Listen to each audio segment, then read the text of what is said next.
Good morning. Most of you watching this today will know that this is a very difficult challenge for me. Video is certainly not within my comfort zone, but here I am.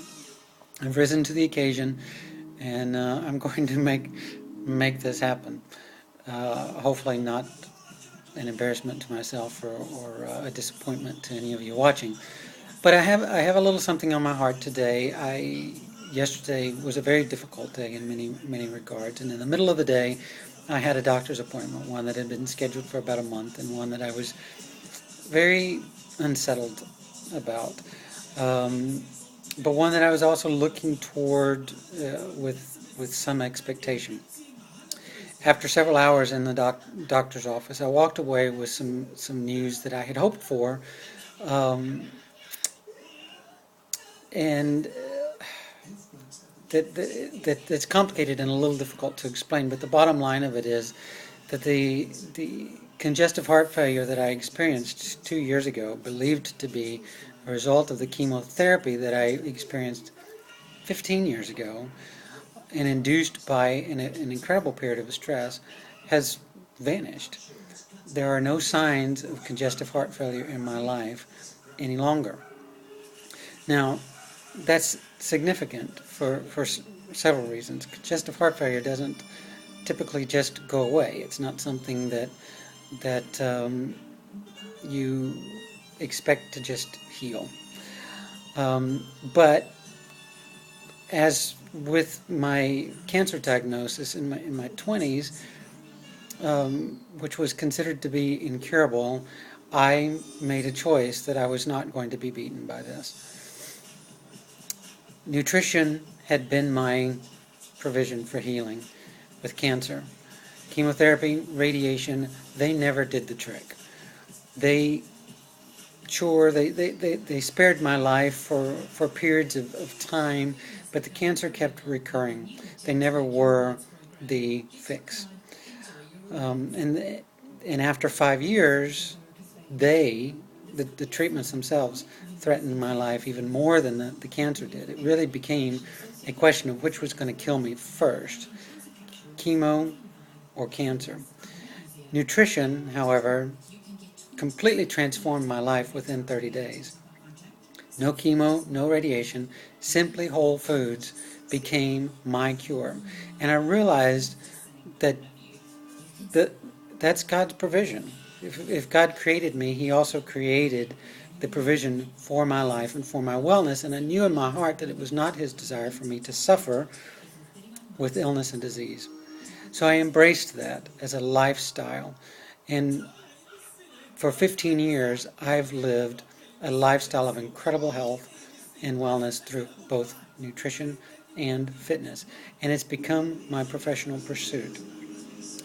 But about 2 years ago, and enduring a very stressful time in my life, going through a divorce, a major lifestyle transition, having just lost a business that was very close to my heart, and one that I really believed I would spend the rest of my life pursuing, I was in a terrible state of stress.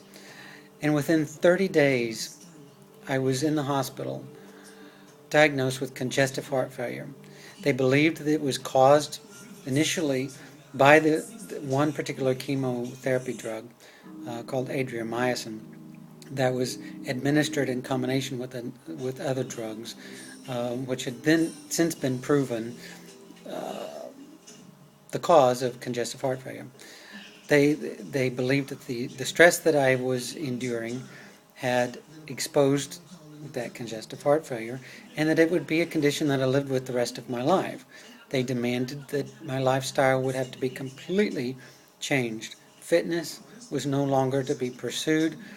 My relocation to South Africa was to be canceled indefinitely, if not altogether. And life as I knew it would be no longer. But I should be grateful for just being alive. That was what they told me. But again, I chose life. And today, 2 years later, after visiting a specialist yesterday, it was confirmed that there are no signs of congestive heart failure remaining in my life. And I was removed of all the medications, which had been my goal from the very first day that I began the medications. And so my message today is that we do have a choice. We can choose life, and we have the provision provided to us by God our Creator to fulfill that goal and desire for our lives. We can live lives of health and wellness in spite of circumstances, in spite of obstacles and challenges that we have to overcome. In spite of it all, we can live in abundance. We can live well. And I just simply want to encourage you today that whatever it is you're facing, whether it be an illness or a relational or a financial obstacle, there is God-given provision. It lies within you to, and all you have to do is embrace it and apply the resources and tools that God has given you, inherently given you, to achieve your goal of wellness in all areas of your life. So be encouraged, hold on to hope, don't give up, don't surrender, don't be beaten down and overcome by the challenges of your life, physical, financial, relational, or otherwise. Believe, and you can overcome. I've lived it. Blessings to you.